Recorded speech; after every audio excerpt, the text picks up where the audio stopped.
Good morning everyone, welcome back to my channel অপনারা blog. আমার কাছের এবং দূরের সকল বন্ধুরা কেমন আছো? আশা করি যে যেখান থেকে আজকের ব্লগ ভিডিওটি দেখছো সকলে ভালো আছো এবং সুস্থ আছো। আমরাও তোমাদের ভালোবাসা ঠাকুরের আশীর্বাদে কিন্তু বেশ ভালো আছি।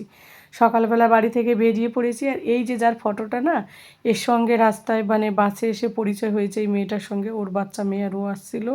তো আমরা বাসে এক জায়গায় এসেছিলাম, ও বসে এসেছিলো, আমরা দাঁড়িয়েছিলাম। বাসে কোনো জায়গাই পাওয়া যায়নি। যাই হোক, বাসে যে মানে জার্নি রাস্তায় যে এত ভালো একটা মানে মানুষ পাওয়া যায় আমার জানা ছিল না। ওর সঙ্গে এত গল্প করলাম। ওর মেয়েকে নিয়ে কল্যাণীতে থাকে, তো খুব ভালো লাগলো। বাস, সারা বাস আমরা গল্প করতে করতে এসেছি। আবার ট্রেনেও 1.5 ঘন্টা ধরে গল্প করতে করতে এসে এই যে ট্রেনে এক জায়গায় বসে এসেছি আমরা। তো ভীষণ মজা লাগলো। আর কিউট একটা মেয়ে। আর এদিকে আমরা তারপর ওরা তো নেমে পড়লো কল্যাণী, তারপর আমরা নৈহাটি ব্যান্ডেল হয়ে চলে এলাম আমাদের এই যে ঝাড়খণ্ডের যে ট্রেন, সেই ট্রেনটায়। আর বাপের বাড়ি তো গিয়েছিলাম, তোমরা তো সকলেই জানো। আর যেহেতু ভোট দিতে গিয়েছিলাম, ভোট দেওয়ার পরের দিনই আমরা বেরিয়ে পড়েছিলাম। কি বলো তো, ভোটের পরের দিনও বাস পাওয়া যায় না, কারণ সব জায়গায় বাসগুলো নিয়ে যায়, তো বাসগুলো আসতেও অনেক সময় অনেক রাত করে। তো সারা রাত ঘুমায় না ড্রাইভাররা, ওই জন্য বাসটা খুব কম চলে। তো 6টায় চলে এসেছিলাম বাস স্ট্যান্ডে, কিন্তু বাস পেয়েছিলাম 6:30টায়। কোনো মতে পা রাখার জায়গা পেয়ে বাস জাস্ট একটু দাঁড়িয়ে এসেছি, অনেক কষ্ট হয়েছে। আমার বাচ্চা ছেলেটাও একটু জায়গা পায়নি, তো এই নিয়ে আর কি খুব অসুবিধা হয়েছিল। কিন্তু এই যে ভালো একজন ওই বন্ধুটার সঙ্গে দেখা হয়েছিল, বন্ধু তো না মানে বন্ধুই বলতে গেল, মানে বলতে পারো, কারণ বাসে পরিচয়, তো খুব ভালো বন্ধু হয়ে এলো। বাসে জার্নিতেও আমার ভালো বন্ধু হয়। মানে আমি এত জার্নি করেছি, কিন্তু ওকে আমার খুব ভালো লেগেছে, ওর কথাবার্তা, মেয়েটা খুব ভালো আর কি। তো বন্ধুই বলতে পারো। যদি কোনো দিন, যদিও ফোন নাম্বার আনিনি, কারণ ফোন নাম্বার চাইতে মানে কি ভাববে, ওই জন্য আর আমি বলিনি। তো ভালো একটা স্মৃতি হয়ে থাকবে আর কি, যদি কোনো দিন পৃথিবী গোল দেখা হয় আবার হয়তো কথা হবে। তো যাই হোক, তারপর ওখান থেকে এই যে আমরা ট্রেনে উঠে পড়েছি, আমাদের তিনজনের এক জায়গায় সিট পড়েছে। তোমাদের দাদাভাই দেখো দাঁড়িয়ে রয়েছে, কারণ এখন একটু ফ্রেশ হয়ে নেব, হ্যান্ড ওয়াশ করে নেব। আর বাইরে থেকে কিছু খাবারও আমরা কিনে এনেছি, তো সেইগুলোই খাওয়া হবে। বাড়ি থেকে অত ভোরবেলা আর মাকে জ্বালাতন করিনি। তো চলো। তো বন্ধুরা, এই যে কৃষ্ণনগর থেকে নিয়ে এসেছিলাম আমরা পরাঠা। পরাঠার সাথে ছিল প্রত্যেকটা পরাঠা প্লেটে থাকে 30 টাকা করে নেয়, কিন্তু একটা ডিম দেয় আর আলুর তরকারি দেয়। আলুর তরকারিটা এত দুর্দান্ত ছিল, আমার সত্যি আগে জানা ছিল না। তোমাদের দাদাভাইকে সেটাই বলছিলাম যে বাড়ির কাছে থাকতে আমরা নৈহাটি থেকে পরাঠা নিয়ে যাই, খেতেও অতটা ভালো লাগে না, কিন্তু আমাদের কৃষ্ণনগরের এই পরাঠা আর আলু এত ভালো লাগে। 3 নম্বর প্ল্যাটফর্মের একেবারে প্রথম দিকে বসে লোকটা। তো আমি এটা ভালো করে মনে রেখেছি, যতবার যাব ভেবেছি আসার পথে ওর কাছ থেকেই পরাঠা, ডিম, আলু এইগুলো নিয়ে আসবো। ডিম তো একটা ভালো জিনিস, তারপর অতটা মশলা না, একদম ঘরোয়া রেসিপির মতো, খেতেও খুব সুন্দর হয়েছিল।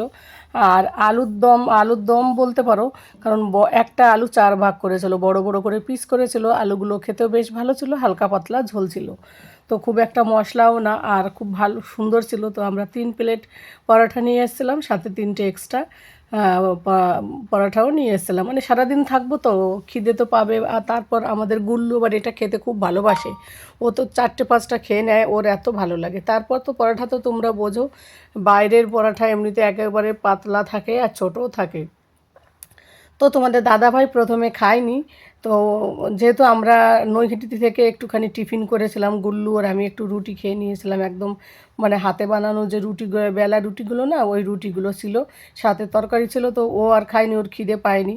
তো ও ট্রেনে উঠেই খাওয়া শুরু করেছে, তো ও আগে খেয়ে নিল। তার 1 ঘন্টা পরে আমি আর গুল্লু মানে খাবো আর কি।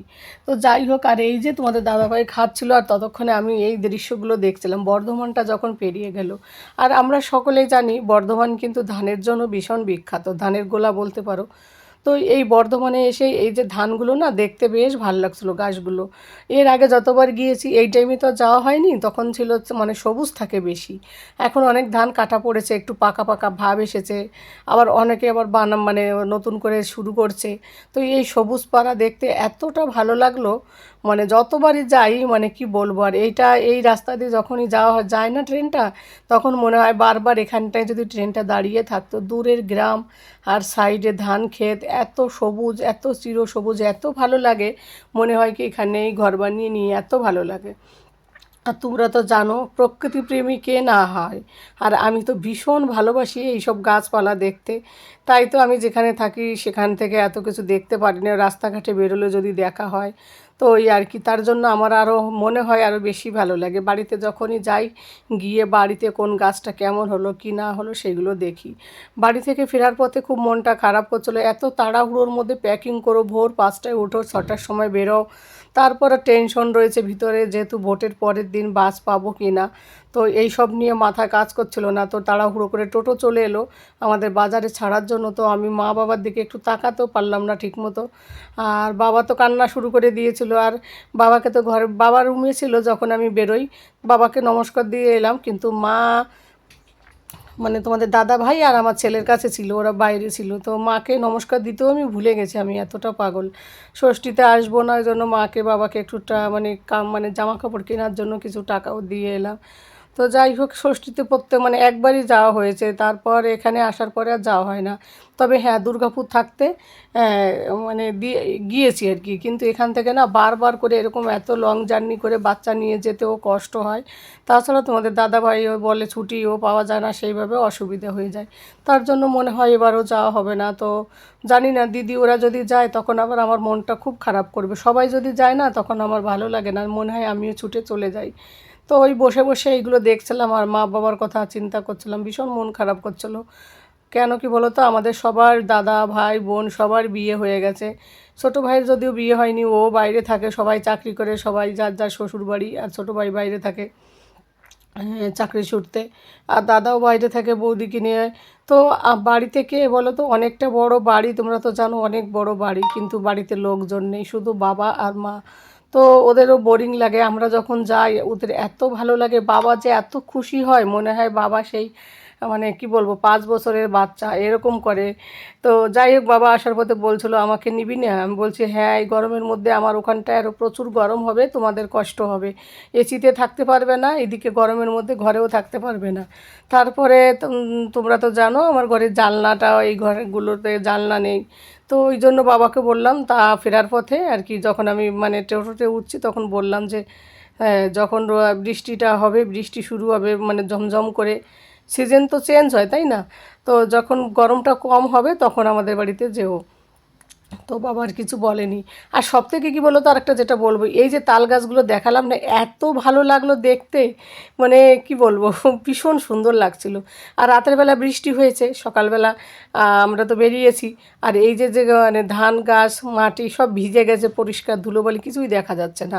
তো এই কারণে বেশ ভালো লাগছিলো দেখতে। ওই দেখো দূরে গ্রাম আর মাঝখানে শুধু ধান আর ধান, এত ভালো লাগছিলো দেখতে, মানে যতবারই বলি ততবারই মনে হয় আমার বলাটা মনে হয় কম হয়ে গেল। তো যাই হোক বন্ধুরা, অনেকটা বকবক করলাম, কে কোথা থেকে আমার কথাগুলো শুনছো জানি না, যদি শুনে ভালো লাগে অবশ্যই তোমরা কিন্তু একটা কমেন্ট করে জানিও, তোমাদের একটা লাইক একটা কমেন্ট আমাকে কিন্তু পরবর্তী ব্লগ বানাতে ভীষণ উৎসাহিত করে। তো বন্ধুরা, এতদিন তো বাড়িতে ছিলাম না, সেইভাবে শেয়ারও করা হয়নি, তো ভেবেছি এখন থেকে রোজ তোমাদের সঙ্গে কিছু না কিছু ব্লগ শেয়ার করব।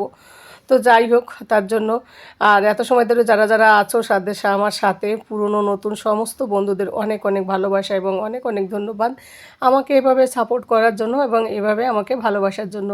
মাঝে ভিডিও দিতে পারিনি 5 দিন, যেহেতু বাড়িতে ছিলাম না।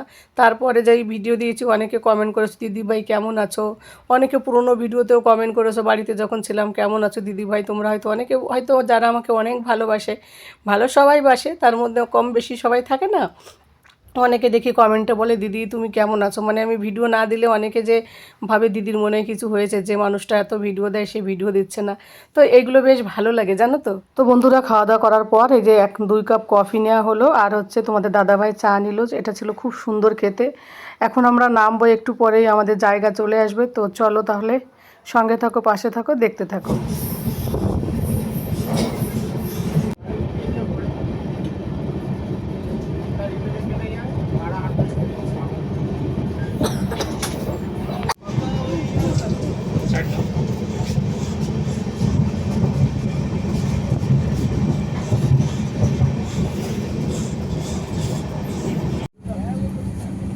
না, চলতি ট্রেনে নেমে যায়, এইভাবে নামা ঠিক না। ছেলেটা দেখেছো কীভাবে গিয়ে হলো, এইভাবে নামাটা ঠিক না, পড়ে গেলে যে গেল অ্যাক্সিডেন্ট। 1 মিনিটের জন্য দাঁড়িয়ে থাকতে পারে না।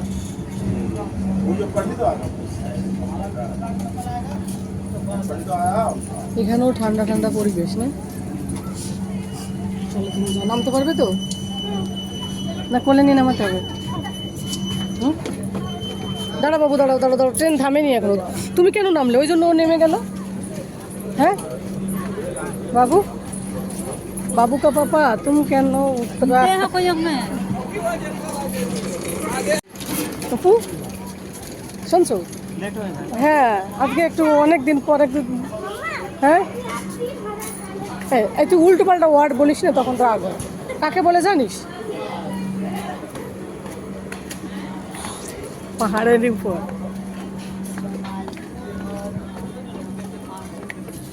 এখানের এই পেন্টিংগুলো বেশ মজা লাগে দেখতে না?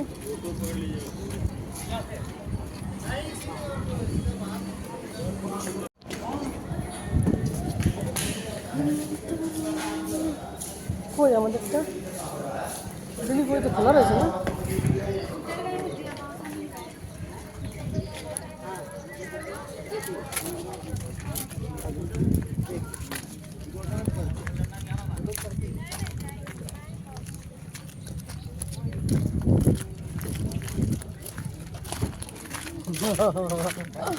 মাঝখানে। হ্যাঁ, মাঝখানে। তো বন্ধুরা, আমরা আসার আগে গাড়ি চলে এসেছিলো, তো গাড়িতে উঠে পড়লাম। আর এই যে গাড়িতে বসে এই এত সুন্দর রাস্তাটা না, দেখতে এতটা ভালো লাগে কি বলবো। যতবারই আসি এই রোডটা দিয়ে খুব ভালো লাগে। যেহেতু আমরা যখন এসেছিলাম তখন এই রোডের কাজ হচ্ছিল, তো এখন রোডটা কমপ্লিট হয়ে গেছে, হাই রোড, তো ডবল রোড আর কি। তো দেখতে এত ভালো লাগে, তো ওটা দেখতে দেখতে টাইম কেটে যায়। তো এই প্রথমবার আমরা দিনের আলোতে বাড়ির দিকে যাচ্ছি, কারণ প্রত্যেকবার যাই যখন অন্ধকার হয়ে যায়। শুধু সকালবেলা আসার পথে রোডটা দেখা যায়, তাছাড়া রাতের বেলা অন্ধকারই থাকে। তো বন্ধুরা চলো দেখতে থাকো।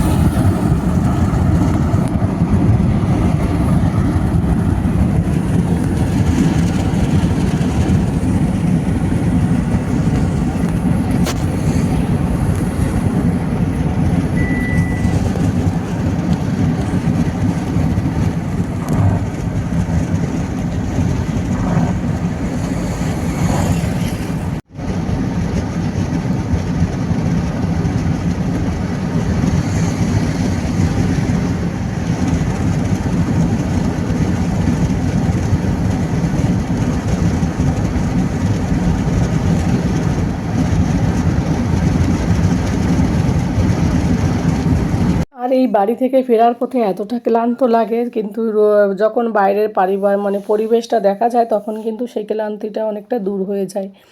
আর যেহেতু আজকে একটু জলদি জলদি ট্রেন থেকে নেমেছি, প্রত্যেকবার নামা হয় অন্ধকার হয়ে যায়। তো যাই হোক, তোমরা তো দেখে বুঝতে পারছো খুব ভালো লাগছে, রোডটা খুব সুন্দর, মানে কি বলবো আর, দেখে প্রাণটা একদম ভরে গেল। তো যাই হোক, এখন আমরা আমাদের মার্কেটের দিকে ঢুকে পড়লাম। বন্ধুরা দেখে বুঝতে পারছো, এই যে হচ্ছে আমরা যেখানে থাকি সেই মার্কেটের, এই যে সবজির মার্কেট, ওই সাইড দিয়ে যাচ্ছি। এখন ঘরে যাব, ঘরে গিয়ে রান্না বান্না করব। আর কি কি কিনে এনেছি বাড়ি থেকে, সেগুলো আজকের ব্লগে শেয়ার করব না, কারণ ব্লগটা অলরেডি অনেকটা বড় হয়ে যাবে। তো ওই কারণে অন্য কোনো ব্লগে তোমাদের সঙ্গে অবশ্যই শেয়ার করব বাড়ি থেকে কী কী এনেছি। আর ঘর বাড়ির যে অবস্থা, ঘরে গিয়ে ঝাড় দিতে হবে, ঘর মুছতে হবে, আবার এদিকে আবার রান্না বান্না, তো সব মিলিয়ে ঘরে গিয়ে প্রচুর বিজি থাকবো। ওই জন্য আর ভিডিও করার এখন আর এনার্জিও নেই। তো যাই হোক বন্ধুরা, আজকে এখানে শেষ করছি। Tata, bye bye, good night.